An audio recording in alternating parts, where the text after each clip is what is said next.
बात करते हैं विपक्षी गठबंधन इंडिया की, क्योंकि अब एक बड़ा सवाल ये बना हुआ है कि क्या इस गठबंधन में सीट शेयरिंग को लेकर घमासान मचने वाला है। ये सवाल इसलिए मचा क्योंकि आप ये देखिए, पहले अखिलेश यादव का सीटों को लेकर बयान आता है, वो कहते हैं कि हम तो सीट दे ही रहे हैं। उसके बाद अजय राय का भी बयान आ जाता है। अजय राय ये कह रहे हैं कि हम 80 की 80 सीटों पर चुनाव लड़ने का काम करेंगे। तो अब इस चीज को लेकर ये बड़ा सवाल उत्तर प्रदेश की सियासत में उठ रहा है कि क्या अब उत्तर प्रदेश की राजनीति में ये जो विपक्षी गठबंधन है, इसमें सियासी घमासान शुरू होने वाला है।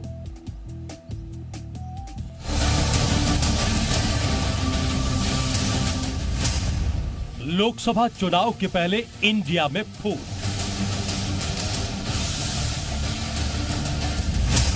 सपा और कांग्रेस के बीच सब ठीक नहीं।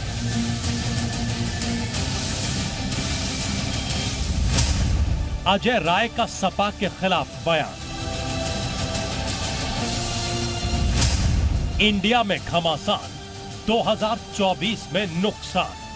यूपी में सियासी वनवास खत्म करने के लिए कांग्रेस कई प्रयोग कर चुकी है। कांग्रेस को भी पता है कि यूपी फतेह तो दिल्ली का रास्ता आसान, और यूपी जीतने के लिए कांग्रेस ने अजय राय पर दांव लगाया है। यूपी में अजय राय कांग्रेस की नैया पार लगा पाएंगे या नहीं, इसकी परीक्षा तो अभी होनी है। लेकिन अजय राय की बेबाक बयानबाजी ने सपा के साथ साथ इंडिया गठबंधन की भी परेशानियां बढ़ा दी है। विपक्षी गठबंधन में सीट शेयरिंग को लेकर अभी कोई फॉर्मूला तय नहीं हुआ है, लेकिन सीटों की दावेदारी को लेकर माइंड गेम और प्रेशर पॉलिटिक्स का दौर जारी है। सपा अध्यक्ष अखिलेश यादव और कांग्रेस प्रदेश अध्यक्ष अजय राय सीट बंटवारे को लेकर हुंकार भरते नजर आ रहे हैं। अखिलेश के यूपी में 65 सीटों की दावेदारी के बाद सोमवार को बरेली में अजय राय ने यह साफ कर दिया कि कांग्रेस यूपी में सभी 80 सीटों पर लड़ेगी। अब वो राष्ट्रीय नेतृत्व तय करेगा, राष्ट्रीय नेतृत्व क्या करेगा, उस पर क्या सीटें देगा। और हम अपनी 80 सीट की तैयारी कर रहे हैं। कांग्रेस संगठन पूरी तरीके से 80 सीट की तैयारी कर रहा है। हम दिन रात उस पर काम कर रहे हैं। दरअसल घोसी उपचुनाव के बाद से ही कांग्रेस और सपा के बीच शीत युद्ध जारी था, जो अब खुलकर सामने आ गया है। 24 की लड़ाई में बीजेपी को मात देने के लिए कांग्रेस इंडिया गठबंधन का हिस्सा बनी, लेकिन सपा और कांग्रेस के बीच जारी जुबानी जंग से इंडिया गठबंधन की परेशानियां बढ़ सकती हैं। सियासी जानकारों का भी मानना है कि यूपी में सीट शेयरिंग को लेकर पेच फंस सकता है।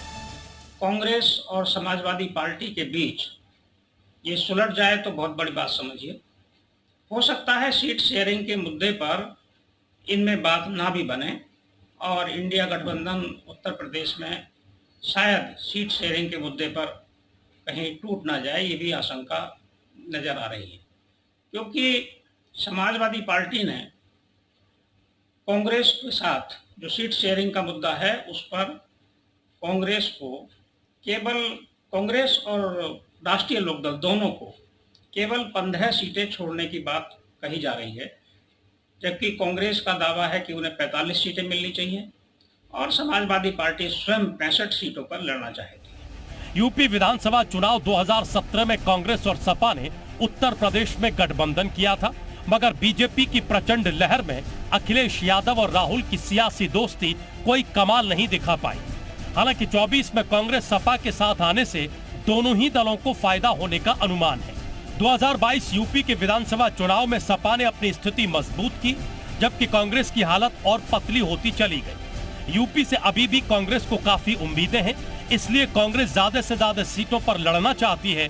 अजय राय के तेवर ये बता रहे हैं कि कांग्रेस और सपा का साथ मुश्किल है। हालांकि सियासी ऊंट कब किस करवट बैठेगा, इसका अंदाजा किसी को नहीं होता। सियासत में गठबंधन का फॉर्मूला मुश्किल जरूर होता है, नामुमकिन नहीं। अजय राय के बयान के बाद सबकी निगाहें कांग्रेस हाईकमान पर टिकी हैं। ब्यूरो रिपोर्ट, जी मीडिया।